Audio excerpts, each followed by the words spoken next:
Let's go ahead and put in the loose tolerance 1/8" hole. That's not a dowel pin hole. We're just going to forego a sketch on this one. We're going to use Hole Wizard.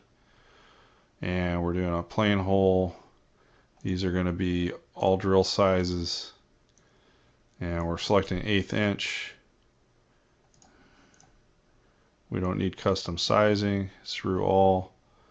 We're doing a 165 thousandths diameter chamfer on that at 90 degrees.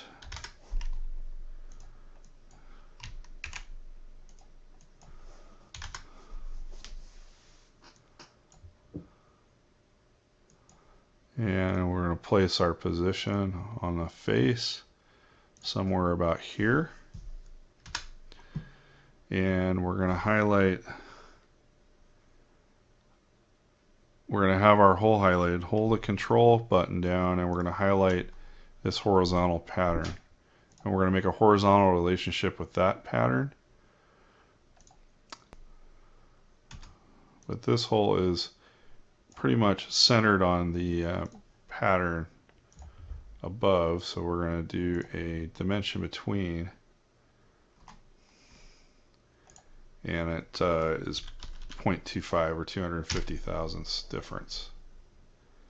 Okay, so that should set the location of that hole in reference to being aligned with the center of these two and aligned with this 2" 170 thousandths dimension.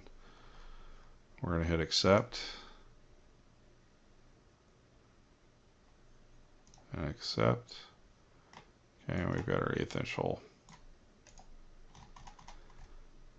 Alright, so if we go back our drawing, what do we have left? 4 times 632s. We put in our 6 times 126 to 127s. And we put in our 1/8" diameter through. What we have left is 1, 2, 3, 4. Our 4 times 170 thousandths through with a 310 thousandths countersink, 82 degrees on the near side. Okay, so let's go put those holes in, and we're going to draw our patterns in a sketch because we're doing with multiple holes. I skip that when we're only doing a single hole, but on multiple holes it's much more organized if you reference the sketches. Create a new sketch for this pattern, and it's going to be on that front face, and we're going to look at the part on end. Actually, we're gonna make a sketch, other sketch invisible. Okay, sketch, and we're gonna put a point where each one of those bolt heads is. Okay, so we got our 4 bolt heads. We're gonna accept those points. Okay, so we're gonna use the centerline tool. We're gonna highlight the whole pattern here on the left, and we're gonna wait till the little dot shows up to show the center, and then we'll go over to the second one and do likewise there. Okay, and that gives us a center line between the 2 holes. We then are going to make our point, and we're going to highlight our line, and we're going to make them coincident. Now we could put them on the midpoint. That appears to be the design intent, but if we put it at coincident and put a dimension, that's something that could be altered later a little easier. So we're going to do coincident, and that sticks the point to the line. And then we're going to draw a dimension from center of the one hole to the point, and that's going to be to the drawing. So it's 250 thousandths, so 0.25, and it's to 3 places. And we've got our first bolt hole. The second one is just going to be a repetition of the same thing. Center line, hover over the circle, draw our line from center line to center line. Okay, we're going to take our point, we're going to hold the control key down, pick on the center line, we're going to make it coincident. We're going to accept that result. We're going to go to dimension, and we're going to dimension from the left hole to the center of the bolt, which should be 0.250. And again, that's to 3 decimal points. And now we're down to this last pattern here. Now this pattern as well is aligned with the holes on either end. So we're going to go center line. We're going to select that.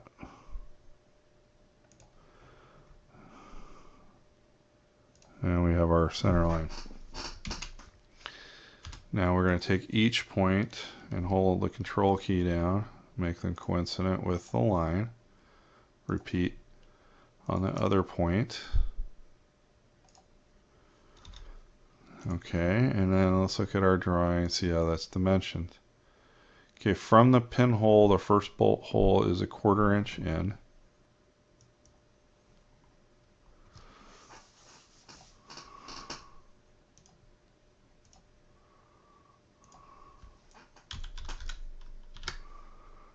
Okay, and our second one is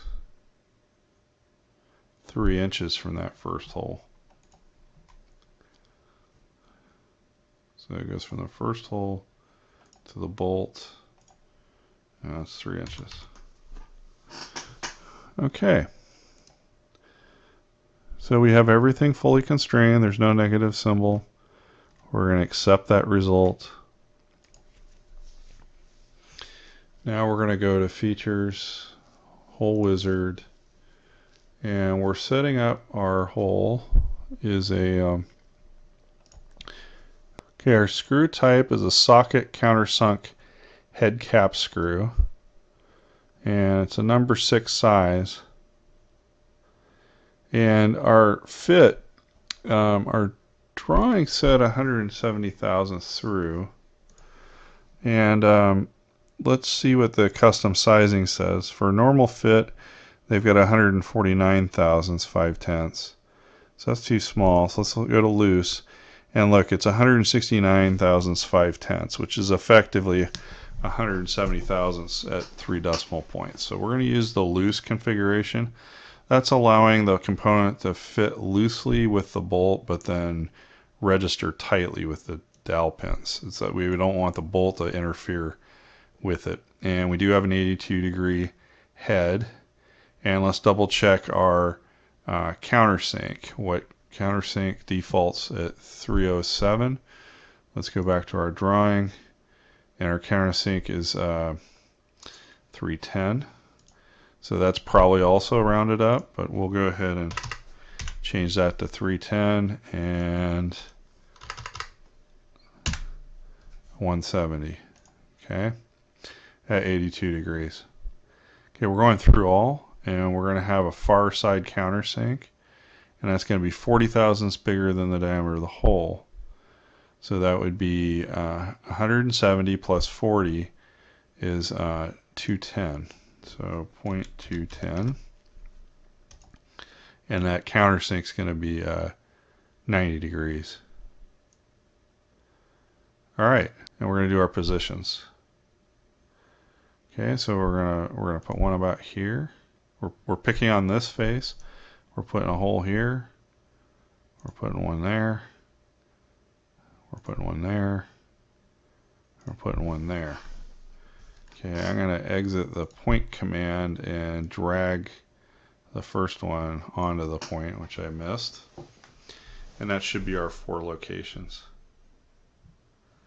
Okay, so we can accept the point, and we can accept the whole pattern, and this should be the resultant. And we're going to look at the opposite side, and we should have consistent countersinks on the other sides, which make a 20 thousandths edge break.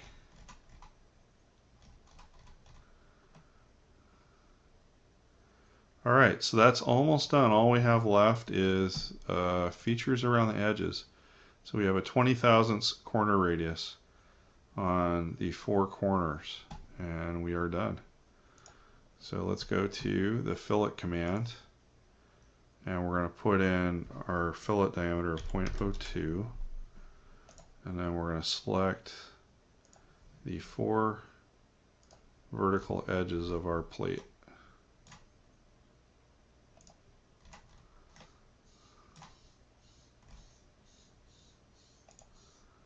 And then we're going to accept those, and we got our 4 corners.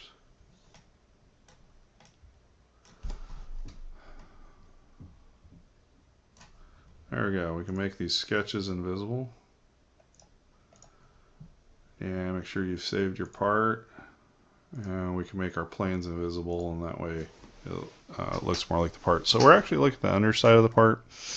And this is the top. Okay. Make sure you saved your part, save it off in the right convention, and submit it in Canvas. All right, thank you very much, and I hope you enjoyed it, and we'll see you in the next one.